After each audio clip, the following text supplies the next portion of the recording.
G'day guys, Duckville here. We're going to have another look at a 2v2 from the SCOceania.com 2s tournament from the weekend. We've got a different map this time, another really cool map which I kind of like, but it actually kind of makes me rage at the same time, as I'll show you in a minute. But firstly, we'll just get to the teams. Down here in the lower half we have the very aptly named all-in double Proxy Mothership Rush team, featuring the Terran here, Dox, and also the Zerg over here, Kinnear. I think I'm pronouncing that right. So that's the team, all-in double Proxy Mothership Rush. Very fun name there, guys. I really like that one, actually. And then up on the other half of the map, we have Team Blood, simply named Blood, featuring the Zerg here, Sanchez, and also the Protoss here, Scarecrow. So we're going to have interesting little game here. Probably one of the first games I've had where we actually have all three races, which is a bit of fun here. But we've got some, as I said, a pretty interesting map here on high orbit. It's got some interesting features for 2v2, especially the fact that if you're the player on this this back, sort of the I like to call it the backdoor side, you actually have no real easy access natural expansion. As we can see here, there's some destructible debris which does lead to an expansion down here. But if you're a Zerg, this map is actually really kind of annoying for trying to do traditional sorts of early expand sort of Zerg play. But as we see here, Sanchez has actually grabbed a pretty early pull, so he's going to have some Zerglings out. In fact, both of the Zerg players are actually going to have some Lings coming out pretty quickly. Kinnear also grabbed his early pull as well. In fact, his was slightly quicker. So we're going to see some Zergling harass here at the start, but obviously given that it's pretty even in terms of what is going to be on the map, we shouldn't see any sort of game-defining little battles here, but we'll see what happens. As I said here, with this position that Kinnear's in, it's actually really annoying to do a standard sort of play because of the destructible rocks here.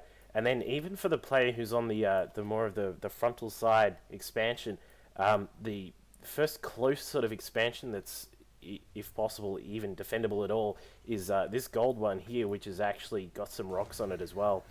Another point is that we've also got Dox here with a Reaper out, so double Proxy Mothership Rush is actually going to go out there and try and actually put some hurt down on the players here from Blood.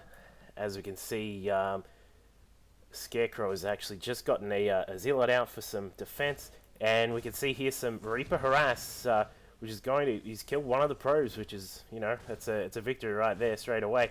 He's going to try and micro the Reaper around and put some hurt on that Zealot, but as we can see, there's not really too much room to move, but he's doing a good job actually, keeping the Reaper away from the Zealots, and now he's going to try and see what he can do as the Speedlings come in. Speedlings grab that, say, get the hell out of my base, and that Reaper harass has pretty much faded right there. Now, the other big factor on this map is that there are a lot of watchtowers. We've actually got 4 watchtowers which cover, they're not as significant as some of the other maps, but there are some really good positions to take. These 2 on the high ground here are actually pretty good, considering that they do cover a lot of the middle of the map. And as we can see here, we do have the Speedlings coming in, but the Kinnear's Lings without speed actually get stuck on the outside of the Terran wall. But Sanchez isn't really going to get too much done here, apart from those Ling kills that he did get.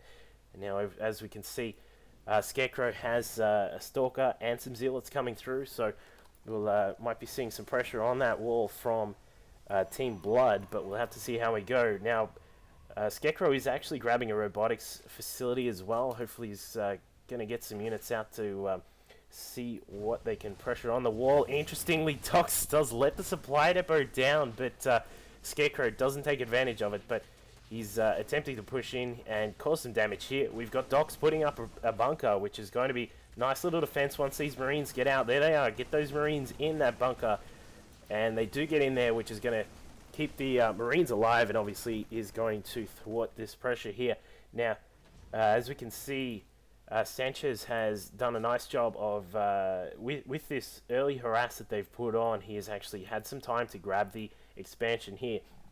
Now this is the factor of this map. As I said, it sort of makes me rage, and it makes me. I actually like the dynamics of this map at the same time.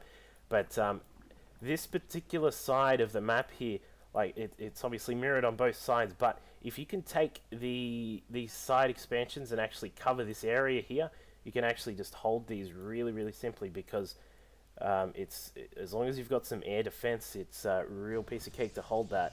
But we'll have to see what happens there. Now we do have the an observer's going to pop in a second from Scarecrow. He's going to come out and have a look at what's going on.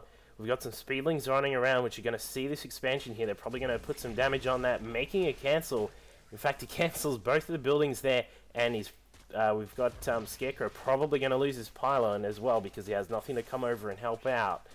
But we'll see what happens after this. The speedlings are probably going to run around, cause some other pressure around the map. They're going to grab this Dustin Browder tower and see what is going on.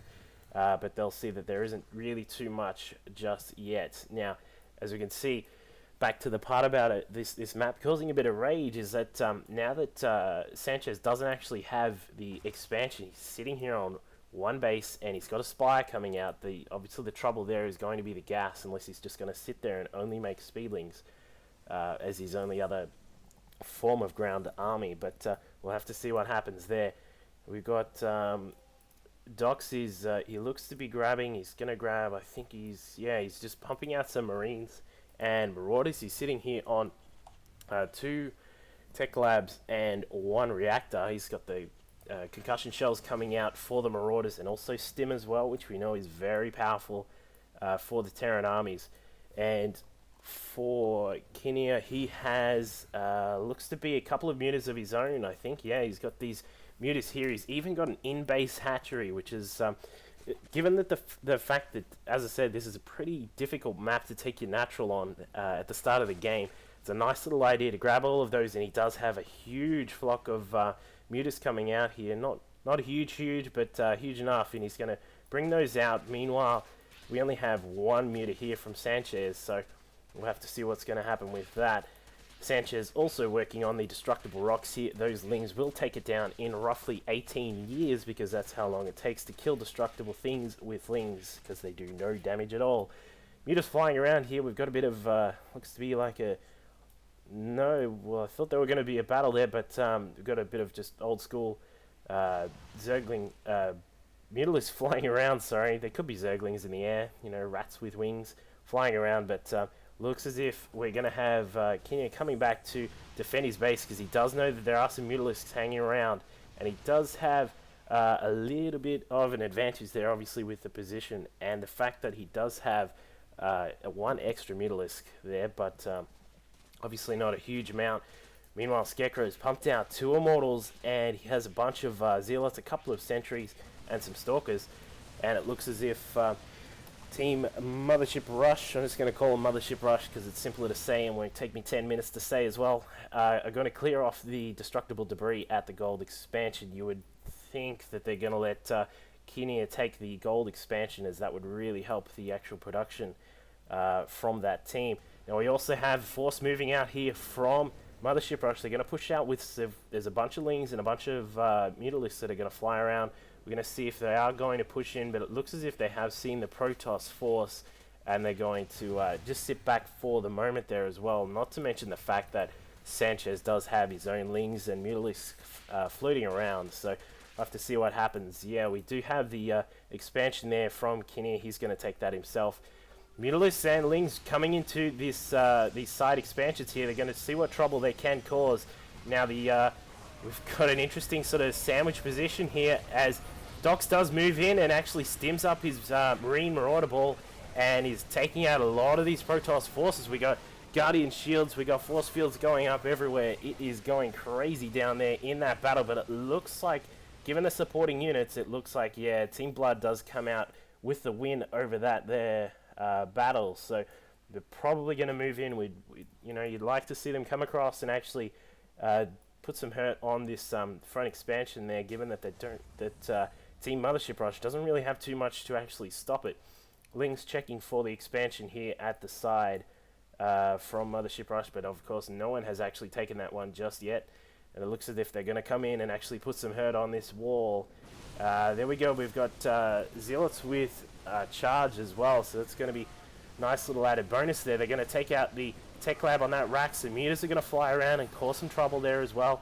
Looks as if obviously the fact that the wall is still holding is going to keep the Terran in the match here, but it looks as if one of the reactive on the racks has actually gone down. Some Lings are going to pour in and actually try and cause some trouble. We do have some Banelings as well. The Banelings are going to come in and try and actually take out a lot of the forces, and it looks as if Kinnear has actually lost all of his ground forces there. He's only got the Mutalisks left, although he does have a couple of Lings popping out. Looks as if this wall is down. This is going to be a lot of trouble for Team Mothership Rush, because now we're sitting here with Dox, who has only 2 medevacs popping out, but I'm not sure what they're going to heal apart from these SCVs who are not going to do anything. We've got a transfusion on a Mutalisk here. Really nice play there from Kinnear, trying to keep things alive as long as he can, given that his teammate really doesn't have too much coming through. And we're going to see the forces move back from Team Blood. They have done the damage they needed to do, and they're just going to come back here and actually get the macro game going. As we can see, we've got a lot of Chronos sitting here on Scarecrow's Nexus. We've got as well an in-base hatchery from Sanchez, so he's going to be having a lot of lava to play with. As we can see, the mutas coming in again once again to cause some more damage. He has a whole bunch of mutas that are actually going to be just tear through everything here. And as we can see, there is a lot of army difference here, given that Team Blood actually has both of their expansions up and running, and given that Mothership Rush only has their 1 base each. Not to mention Dox has actually lost a lot of his units here, and it looks as if we've got a pretty much this final push coming in from Team Blood. They're going to come in and try and just finish off the rest of the forces here from Mothership Rush. Here they come. Zealots are going to run through this tiny little gap here between the racks and the supply depot, and that is it, folks. That one was over in a flash once the forces came in from Team Blood. But as we thought, that was a nice little interesting match there, given the dynamics of this map. Hopefully I'll be able to grab a few more matches, of this particular map, because it is a nice bit of fun to watch. So thanks very much for watching, guys. Cheers.